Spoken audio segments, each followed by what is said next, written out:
নির্বাচনের আর যখন মাত্র 18 দিন বাকি, তখন খুব সঙ্গত কারণেই বিএনপির জন্য আরেকটি হিসাব নিকেশ করতে হচ্ছে। সেটা হচ্ছে বিএনপির থেকে যাওয়া প্রায় 92 জন বিদ্রোহী প্রার্থী 79টি আসনে। অর্থাৎ কিছু আসনে বিএনপির আবার একাধিক বিদ্রোহী প্রার্থী আছেন। এখন এই বিদ্রোহী প্রার্থীরা কি জামায়াতে ইসলামী বা জামাতের জোটের জন্য কোনো সুবিধা বয়ে আনবে কিনা, এবং যদি সেটা আনেও সেই ক্ষেত্রে কতটুকু প্রভাব বিস্তার করতে পারে, আমরা সেটা একটু দেখি। প্রথমে আসি আপনার কেন এই এত প্রার্থী জট হচ্ছে। এই মুহূর্তে বিশেষ করে বিএনপির থেকে সবাই নির্বাচন করতে চান। এক একটি আসনে 8 জন 10 জন প্রার্থীও আছেন কিছু কিছু জায়গায়। এটার দুটা কারণ আছে।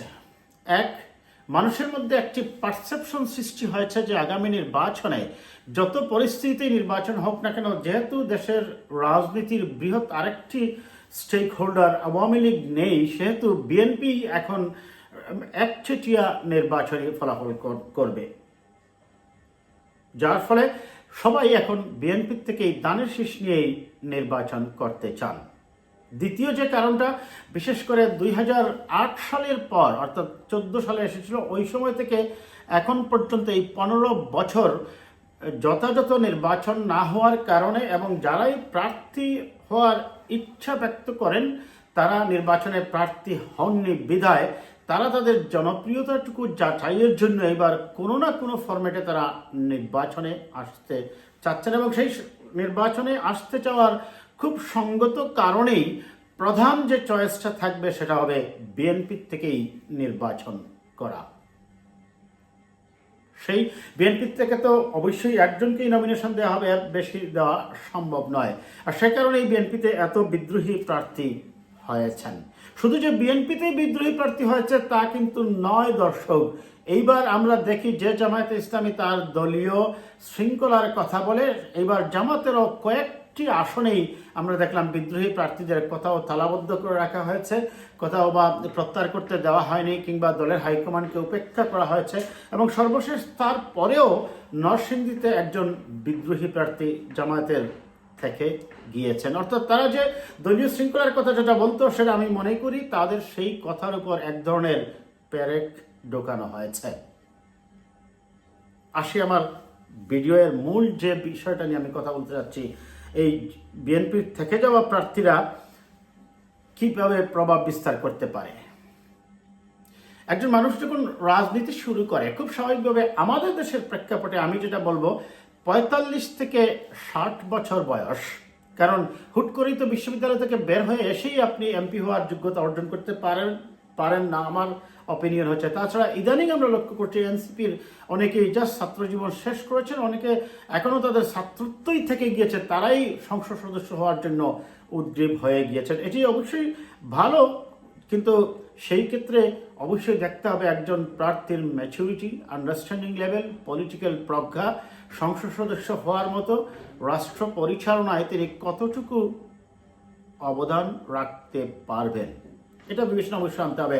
বাট ইন জেনারেল আমাদের দেশের যে পারসেপশন এবং যে ট্র্যাডিশন আমরা দেখি 45 থেকে 60 বছর বয়সের মধ্যেই, তার মানে হচ্ছে যে মানুষটির বয়স ছিল 30 2008 সালে, এখন তার বয়স 45। এই দীর্ঘ সময় এবং বা যার 45 বয়স ছিল এখন হয়েছে 60, যার 60 ছিল তার হয়েছে 75। এই দীর্ঘ সময় নির্বাচন না হওয়ার কারণে অনেক প্রার্থী, অনেক যোগ্য ব্যক্তি নির্বাচন করার জন্য অপেক্ষায় ছিলেন। আর সেই কারণের যে জোটটা সৃষ্টি হয়েছে, সেই জোটের কারণে অনেকেই বলছেন যে জামাতে ইসলামী সুবিধা পাবে। কিছুটা যে সুবিধা পাবে না আমি সেটা বলছি না, কিন্তু এই ক্ষেত্রে কি কি নিয়ামক কাজ করে। বাংলাদেশের ক্ষেত্রে নির্বাচনে একজন প্রার্থী বিজয়ী হয়ে আসার জন্য অনেকগুলো ফ্যাক্টরের মধ্যে অন্যতম একটি ফ্যাক্টর হচ্ছে ওই নির্বাচনের সময় ফ্লোটা কোন দিকে প্রবাহিত হচ্ছে। খুব স্বাভাবিকভাবেই এখন জনস্রোত বা জনজুয়ার বা মানুষের প্রত্যাশা হচ্ছে বিএনপি রাষ্ট্র ক্ষমতায় আসছে, এবং সাধারণ জনগণ ভোট দেওয়ার ক্ষেত্রে যে জিনিসটা তারা চিন্তা করে, যেহেতু এই প্রার্থী জয়লাভ করছে, এই দল জয়লাভ করছে, এই মার্কা জয়লাভ করছে, তাহলে আমরা আমাদের ভোটটা নষ্ট না করে এইবার যেহেতু ধানের শীষই আসবে, তাহলে ধানের শীষকে আমরা ভোটটা দিয়ে দেয়। এই ফ্লয়ের দ্বারা কিন্তু বাংলাদেশে মোরলেস ইভেন তত্ত্বাবধায়ক সরকারের আমলে যে নির্বাচনগুলো হয়েছে তাও কিন্তু কিছুটা প্রভাবিত হয়েছে। যখন যার দিকে ফ্ল গিয়েছে, আপনার বলা যায় দোদুল্যমান যে ভোটার, তারা কিন্তু ওই যে দল জিতবে ওই দিকে দিয়ে দেয়। এটা একটা পার্সেন্টেজ কিন্তু বাংলাদেশের রাজনীতিতে সবসময়ই আছে। এখন বিএনপির কি কোনো জায়গায় স্বতন্ত্ররা জিতবেন? ইয়েস, আমি মনে করি, আমি মাঠে ঘাটে ঘুরতেছি, আমি দেখতেছি কিছু কিছু জায়গায় বিএনপির স্বতন্ত্র প্রার্থীরাও জয়লাভ করে যেতে পারেন। পরিস্থিতি সেটাই বলছে। এটি হতে পারে ওই যে বললাম, কোন দুটি থানার থেকে নির্ভর করে কোন থানার থেকে প্রার্থী দেওয়া হয়েছে, দেখা গেল একই থানার থেকে সব দলের প্রার্থী হয়ে গেছে, আর এক থানার থেকে একজন মাত্র প্রার্থী আছেন। কিংবা একজন প্রার্থী তিনি যোগ্যতা এবং পপুলারিটির দিক থেকে তিনি জনগণের সাথে বেশি ইন্টারাকশন করতে পেরেছেন, জনগণের প্রবলেমগুলোকে তিনি বেশি সামনে নিয়ে আসতে পেরেছেন, মানুষ তাকে চায়। কিন্তু কোনো কারণে হয়তো বা যে সার্ভেটা করা হয়েছে সেই সার্ভেটাতে ভুল রিপোর্ট এসেছে, কিংবা কোনো কারণে দলের কোনো কেন্দ্রীয় নেতার প্রভাবে হয়তোবা দু একটি আসনে, আমি বলছি দর্শক, খুব যে বেশি সংখ্যায় তা নয়, প্রার্থিতা একজনকে দেওয়ার যেখানে কথা ছিল তাকে না দিয়ে অন্য আরেকজনকে দেওয়া হয়েছে। এরকম দু চারটি আসন যে হবে না, আমি সেই সম্ভাবনা উড়িয়ে দিচ্ছি না। কিন্তু যে জিনিসটা আমাদের মনে রাখতে হবে, প্রতিদ্বন্দ্বীটা এখন কে? জামায়াতে ইসলাম। জামায়াতে ইসলাম বিএনপির সাথে প্রতিদ্বন্দ্বিতা করে নেক টু নেক, একেবারে বাঘেসিংহের লড়াই করা, কিংবা তুমুল প্রতিদ্বন্দ্বিতায় অবতীর্ণ হয়ে জামাত বিএনপির সাথে পাশ করার মতো তার আসন সংখ্যা হয়তো বা 15 বা 20টা হবে। আমি বলছি দর্শক, যে আসনগুলোতে বিএনপির সাথে জামাতের হাড্ডাহাড্ডি লড়াই বলতে আমরা যেটা বোঝাই, এরকম হওয়ার সম্ভাবনা 15 থেকে 20টি। জামাতের বুট আছে, জামাতের অতীতের চেয়ে বুট বেড়েছে, এটাও সত্য। জামাত আগের চেয়ে এখন আরো বেশি বিস্তৃতি লাভ করেছে, এটাও সত্য। কিন্তু সেই বিস্তৃতি লাভটা বা হাড্ডাহাড্ডি লড়াইয়ের পরিস্থিতিতে যাওয়ার মতো হয়তো বা 20টি আসনে আছে। যদিও এক শ্রেণীর জরিপ বিভিন্নভাবে দেখানোর চেষ্টা করছে। ইদানিং এই জরিপগুলোকে আমি বলছি, আমি এর আগে ভিডিও করেছি দর্শক, আমি বলেছি যে বর্তমান এই মুহূর্তে জরিপগুলো হচ্ছে এক ধরনের বুথের আসর।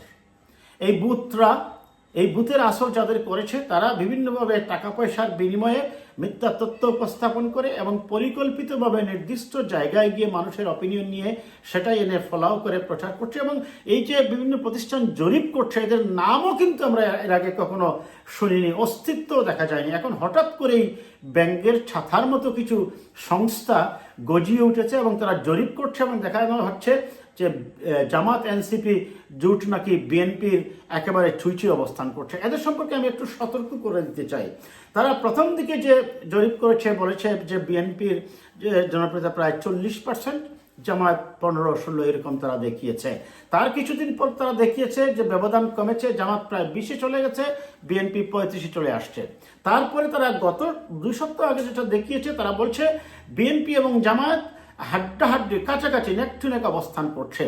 এই একই সংস্থা, এই ভুয়া জরিপ সংস্থাগুলো আপনারা নিশ্চিত থাকুন, জাস্ট আর 1 সপ্তাহ পরে বা 1.5 সপ্তাহ, 2 সপ্তাহ না, 1.5 সপ্তাহ পরে দেখাবে যে জামাত বিএনপির উপরে উঠে গেছে। এরা হচ্ছে পেইড এজেন্ট এবং পরিকল্পিতভাবে নির্বাচনের আগে এক ধরনের হাইপ তোলার চেষ্টা করবে যে বিএনপি জনপ্রিয়তার দিক থেকে পিছিয়ে যাচ্ছে, বিধায় জামাতি ক্ষমতায় চলে যাচ্ছে। এটি হচ্ছে সম্পূর্ণ পরিকল্পিত প্রপাগান্ডা, টাকার বিনিময়ে করা সার্ভে, নির্দিষ্ট গোষ্ঠী কর্তৃক তাদের নিয়োগকৃত কিছু দলীয় লক্ষ্যে দিয়ে এই কাজগুলো করানো হচ্ছে। এতে বিভ্রান্ত হওয়ার কোনো কারণ নেই। এবং বিশেষ করে দক্ষিণ এশিয়ার রাজনীতি আমরা খুব একটা দেখি না যে জরিপগুলা যথাযথভাবে কাজ করতেও। তারপরে আসুন, এখন তাহলে কি হতে পারে? এই যে বললাম, জামাতের যে নেক টু নেক প্রতিদ্বন্দ্বিতার আসনটা হচ্ছে 20টা। যদি মনে করেন বিএনপির বিদ্রোহী প্রার্থী থাকলে যে সমস্যা হবে না তা নয়, এবং বিদ্রোহীরা যে খুব যে পাশ করবেন আমি সেটাও মনে করি না। কারণ দিন শেষে মানুষ কিন্তু আমাদের দেশের ট্র্যাডিশনাল রাজনীতিতে মার্কাকেই পছন্দ করে, দানের শীষ, নৌকা, লাঙ্গল, পাল্লা, মানুষ ওইভাবেই চিন্তা করে।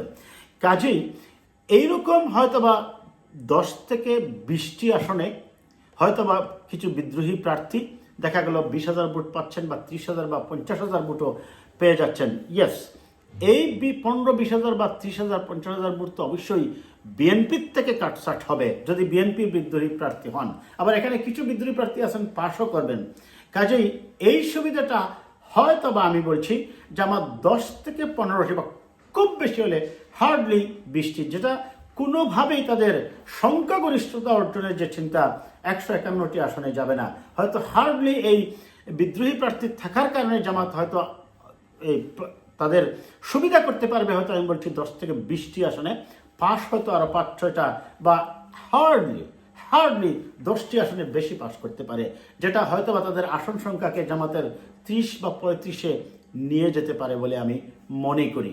যার ফলে আমি মনে করি এটা নিয়ে বিচলিত না হয়, কিন্তু তারপরেও এখনও সময় আছে বিদ্রোহীরা যদি দলের চেয়ারম্যানের সাথে তার সিদ্ধান্তের প্রতি শ্রদ্ধা জানিয়ে যদি তারা নির্বাচন থেকে দূরে সরে যান, অবশ্যই বিএনপির প্রার্থীর জন্য বা জোটের প্রার্থীর জন্য সুবিধা হবে। আমি নিজেও প্রার্থী ছিলাম দর্শক, আমি আমার দলের সিদ্ধান্তের প্রতি সম্মান জানিয়ে আমি নিজেও আমার প্রার্থিতা প্রত্যাহার করে নিয়েছি। কাজেই দলের সিদ্ধান্তকে মানুন এবং বিশেষ করে আগামী নির্বাচনকে একটি মাইল ফলক বিবেচনা করে। এবং সর্বশেষ যে কথাটা বলবো, অনেকেই বলছেন এইটা হচ্ছে বিএনপির জন্য আরেকটি সুযোগ। আমি এই শব্দটাকে একটু সংশোধন করতে চাই, সেটি হচ্ছে এটি বিএনপির জন্য আরেকটি সুযোগ নয়, এটি হচ্ছে বিএনপির জন্য শেষ সুযোগ। কারণ এখন নির্বাচনের প্রধান প্রতিদ্বন্দ্বী আওয়ামী লীগ মাঠে নেই, আর এই জামাতের সাথে যদি বিএনপি পেরে উঠতে না পারে তাহলে বিএনপির ভাগ্যে প্রান্তিকীকরণের একটা সিলমোহর চলে আসবে। বিধায় বিএনপিকে আগামী নির্বাচনে অ্যাট এনি কস্ট জিততেই হবে এবং অবশ্যই হয়তো বা বিএনপি জিতবে, এটাই এদেশের 90% মানুষ মনে করে, 95% মানুষ মনে করে।